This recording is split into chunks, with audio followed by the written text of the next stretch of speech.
العالمين والصلاة والسلام على سيد الأنبياء والمرسلين وعلى آله الطيبين وأصحابه الطاهرين والمؤمنين والمسلمين كلهم أجمعين أما بعد يا سيدي يا رسول الله خذ بيدي قلت حيلتي أدركني مرادنا يا رسول الله لا وسيلة إلا أنت يا حبيب الله مرادي يا مرادي يا مرادي مرادي شيخ محي الدين مرادي يا صاحب الناهور كل ناصري في السمع والأعضاء وحسن الباصر எல்லாம் அல்லாஹ் தபாரக வ தஆலா அனைத்து புகழும் அல்லாஹ் ஒருவனுக்கே. நம் உயிரினும் உயிரான உயிரினும் மேலான மக்கத்து மாமலர் மதீனத்து வேந்தர் நம் இதய துடிப்பு முஹம்மது ரசூலுல்லாஹ் ஸல்லல்லாஹு அலைஹி வஸல்லம் அவர்களின் மீதும் அவர்களின் சத்திய வாழ்வை பின்பற்றி வாழ்ந்து வந்த உத்தம சத்திய சஹாபாக்கள், தாபிஈன்கள், தபா தாபிஈன்கள், சுஹதாக்கள், சாலிஹீன்கள், நாதாக்கள், நல்லவர்கள் இன்னும் நம் அனைவர் மீதும் அல்லாஹ்வின் அன்பும் அருளும் மேலான கிருபையும் என்றென்றும் நின்று நிலவட்டுமாக. ஆமீன்.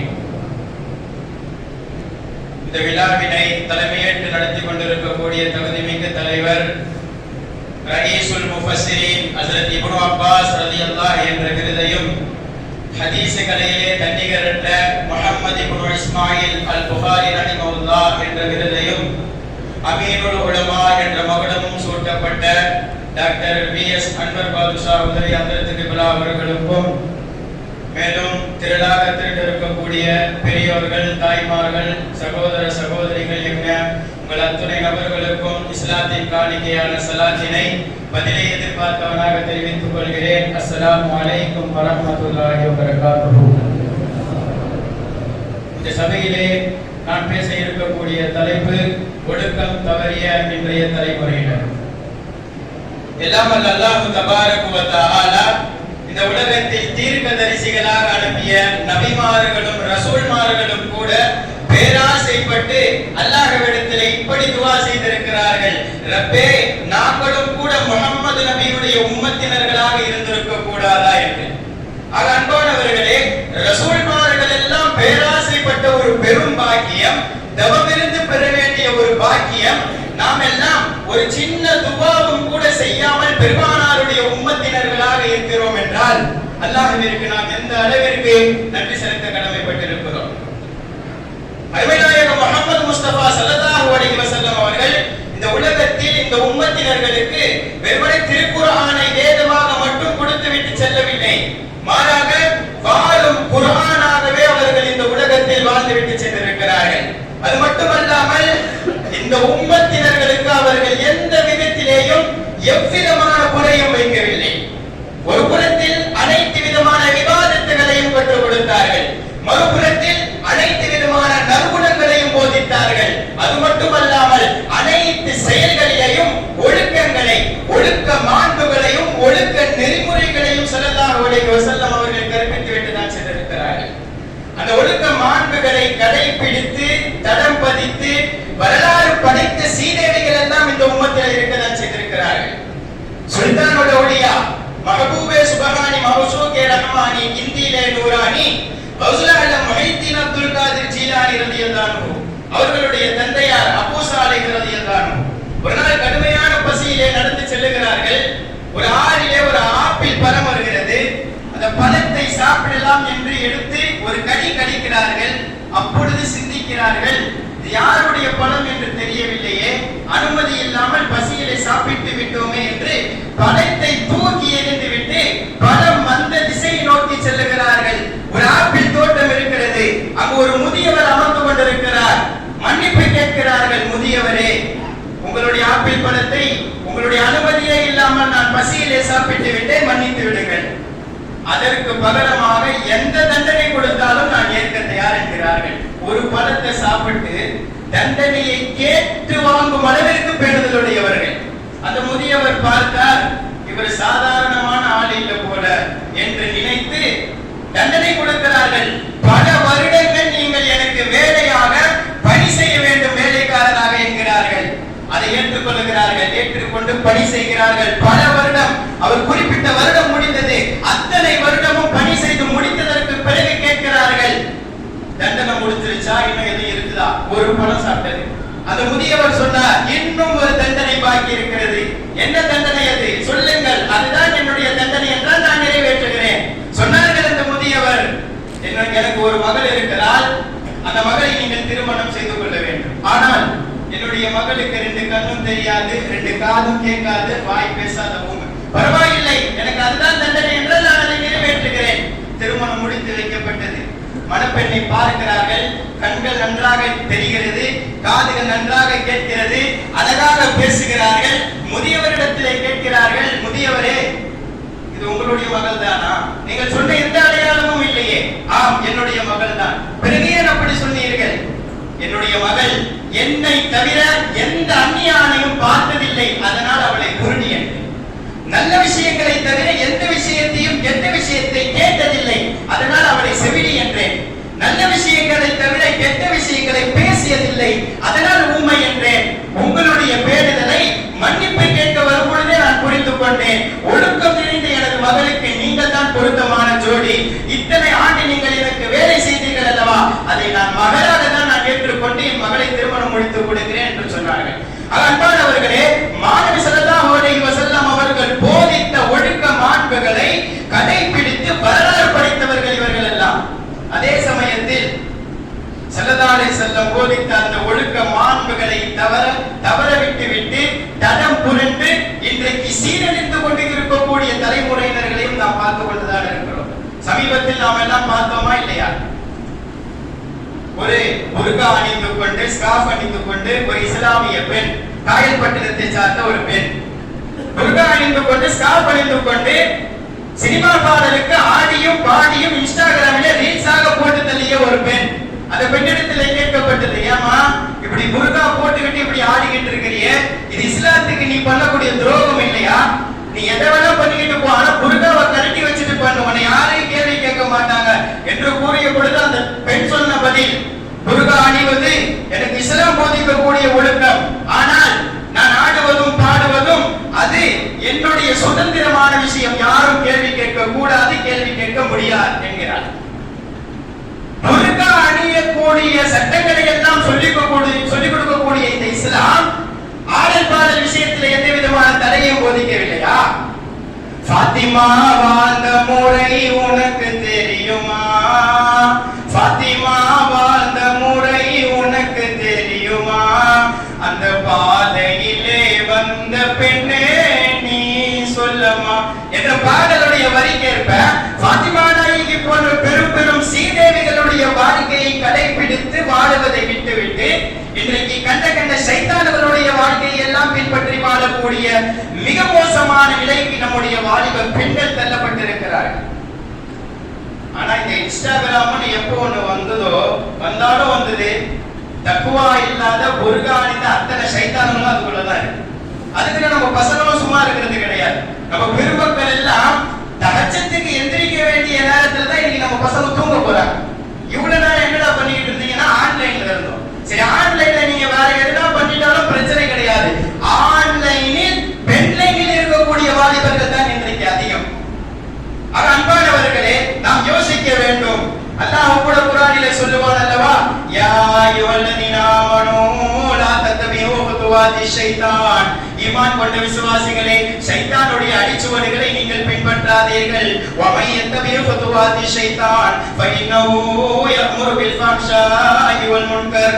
யாரெல்லாம் ஷைத்தானுடைய அடிச்சுவடுகளை பின்பற்றுகிறார்களோ அந்த ஷைத்தான் சத்தியமாக மானக்கேடான விஷயத்தையும் அருவருப்பான விஷயங்களையுமே அவன் ஏறிக் கொண்டிருப்பான் என்பதாக அல்லாஹ் தெளிவாக சொல்லிவிட்டான்.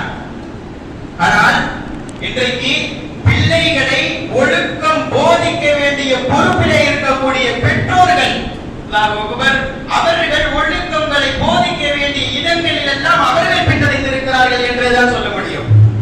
ஒரு வீட்டுல ஒரு அத்தாவும் ஒரு மகனும் உட்கார்ந்து டிவி பார்த்து கொண்டிருக்கிறார்கள். அத்தாவும் மகனும் ஒரு படம் ஓடிக்கொண்டிருக்கிறது. அந்த படத்திலே ஒரு ஆபாசமான ஒரு காட்சி வரப்போகிறது, ஒரு ரொமான்டிக்கான ஒரு சீன்.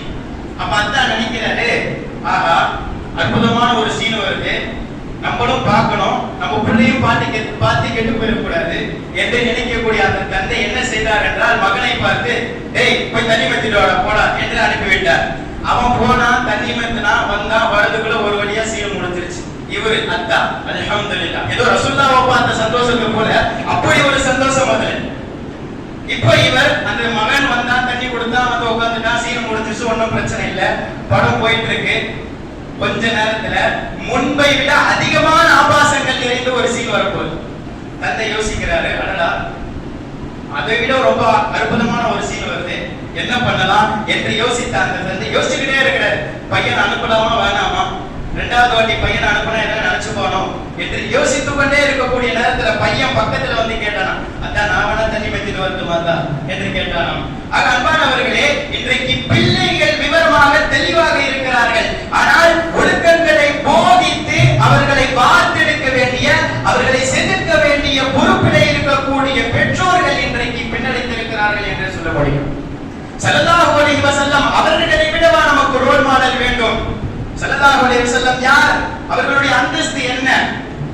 அல்லாஹ் ரப்புல் ஆலமீன், நாயகம் ரஹ்மத்துல் லில் ஆலமீன். அல்லாஹ் கஃபூருர் ரஹீம், நாயகம் ரவுஃபுர் ரஹீம். அல்லாஹ் காதிரே கதீர், நாயகம் சிராஜே முனீர். அல்லாஹ் மாலிகி யௌமித்தீன், நாயகம் ஷாஃபி யௌமித்தீன். அல்லாஹ் முஜீபுத் தஅவாத், நாயகம் முஸ்தஜாபுத் தஅவாத். அல்லாஹ் அர்ஷின் அதிபதி, நாயகம் ஹவுலுல் கௌசரின் அதிபதி. அல்லாஹ் ருபூபியத்துடையவன், நாயகம் நுபுவத்துடையவர்கள். அல்லாஹ் குத்ரத்துடையவன், நாயகம் முஅஜிஸா உடையவர்கள். அல்லாஹ்விற்கு இபாதத், நாயகத்திற்கு இதாஅத். அல்லாஹ்விற்கு ஸலாத், நாயகத்திற்கு ஸலவாத். ஆக அல்லாஹ் அல்லாஹ் தான், நாயகம் நாயகம் தான். அல்லாஹ்விற்கு நிகர் யாரும் இல்லை, அண்ணலுக்கு நிகர் இந்த துனியாவிலேயே யாரும் இல்லை, படைப்பிலேயே யாரும் இல்லை. அல்லாஹ்விற்கு அடுத்து அவர்கள் தான்.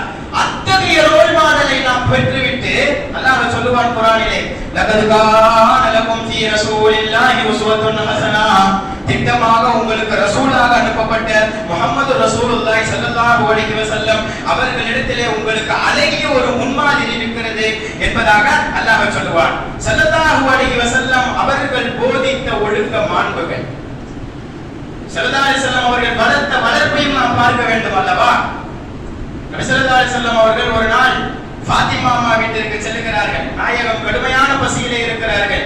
ஃபாத்திமா அம்மாட்ட போய் கேட்டாங்க, அம்மா ஃபாத்திமா ஏதாவது உணவு இருக்கிறதா? அம்மா கடுமையான பசியில் இருக்கிறேன் என்றார்கள். ஃபாத்திமா அம்மா கூறினார்கள், பாப்பா நாங்க சாப்பிட்டு 3 நாள் ஆகிவிட்டது பாப்பா, நாங்களும் பட்டினியாக தான் இருக்கிறோம், உங்க பேர குழந்தைகளும் பட்டினியாக தான் இருக்கிறார்கள், பசியில் அழுது கொண்டே எங்கோ சென்று விட்டார்கள் பாப்பா என்கிறார்கள். ஸல்லல்லாஹு அலைஹி வஸல்லம் பேர குழந்தைகளை காண செல்லுகிறார்கள். பசியிலே அழுது கொண்டே சென்ற ஹசன் ஹுசைன் ரலியல்லாஹு அன்ஹுமா அதை எதிரிலே வரக்கூடிய ஒரு சஹாபி பார்த்து விட்டார்கள். ஆடுகளை மேய்த்து கொண்டு வந்தார்கள். அந்த சஹாபி பார்க்கறாங்க, ரசூலுல்லாஹ்வுடைய பேர பிள்ளைகளை போல தெரியுது என்று அழைத்து அழுதுட்டு வராங்களே என்று விசாரிக்கிறார்கள். பசியை கூறினார்கள். அந்த சஹாபியின் கண்களில் இருந்து கண்ணீர் வடிந்தது. அந்த சஹாபி உடனே ஆடுகளில் பால் கலந்து கொடுத்தார்கள் அவர்கள் பைத்துகளுக்கு. ஹசன் ரலியல்லாஹு சொன்னார்கள், இந்த ஆடுகள் எல்லாம் யாருடையது என்று கேட்டார்கள். அவங்க சொன்னாங்க, என்னுடைய எஜமானுடையது. அப்ப இந்த பாலை குடிப்பதற்கு உங்களுக்கு அனுமதி இருக்கிறதா? எனக்கு அனுமதி இல்லை. உங்களுக்கே அனுமதி இல்லாத பொழுது எங்களுக்கு அது எப்படி ஹலால் ஆகும்? உங்க பாலை நீங்களே வச்சுக்கோங்க, நாங்க பசியிலேயே இருக்கிறோம் என்று சொல்லிவிட்டு ஹசன் ரலியல்லாஹு ஹுசைன் ரலியல்லாஹு சென்று விட்டார்கள். நாயகம் வளர்த்த வளர்ப்பு இதுதான், ஒழுக்கங்களை போதித்த வளர்ப்பு இதுதான். சென்று கொண்டிருக்கிறார்கள். நாயகம் தேடி வந்தார்கள். ஹசன் ஹுசைன் ரலியல்லாஹு ஒரு மரத்துக்கு கீழே படுத்துக்கிட்டு இருக்கிறாங்க. இந்த மரத்துக்கு கீழே பேரித்தம்பழங்கள் சிதறி கிடக்கிறது, அதிகமாக இருக்கிறது. அந்த மரத்துக்கு கீழே படுத்து கொண்டிருக்கிறார்கள். நாயகம் ஸல்லல்லாஹு அலைஹி வஸல்லம் ஹசன் ஹுசைன் ரலியல்லாஹு அவங்கள தன்னுடைய மடியிலே போட்டுக்கொண்டு சொன்னார்கள், பிள்ளைகளே செல்லங்களே, இந்த பேரிச்சம்பழம் தான் சிதறி கிடக்கிறது அல்லவா, சாப்பிடலாம் அல்லவா, பசியிலே இருக்கிறீர்கள் என்று கேட்டதற்கு சொன்னார்கள், நாயகமே யா ரசூலல்லாஹ், நானா இந்த மரம் சதகாவுடைய மரம் தானா,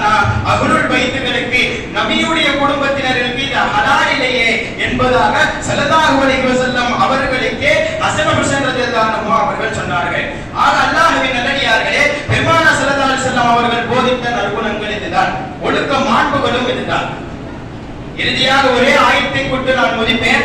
அல்லாஹ் குர்ஆனிலே ஒரு கேள்வி கேட்கிறார். அது யூதர்களிடத்தில், பனூ இஸ்ராயேல்களிடத்தில் உணவில் சம்பந்தப்பட்ட கேள்வி. அது இங்கேயும் நமக்கு பொருந்தும். அத்தஸ்தபதிலூன அல்லதீ ஹுவதனா பில்லதீ ஹுவ கைர்.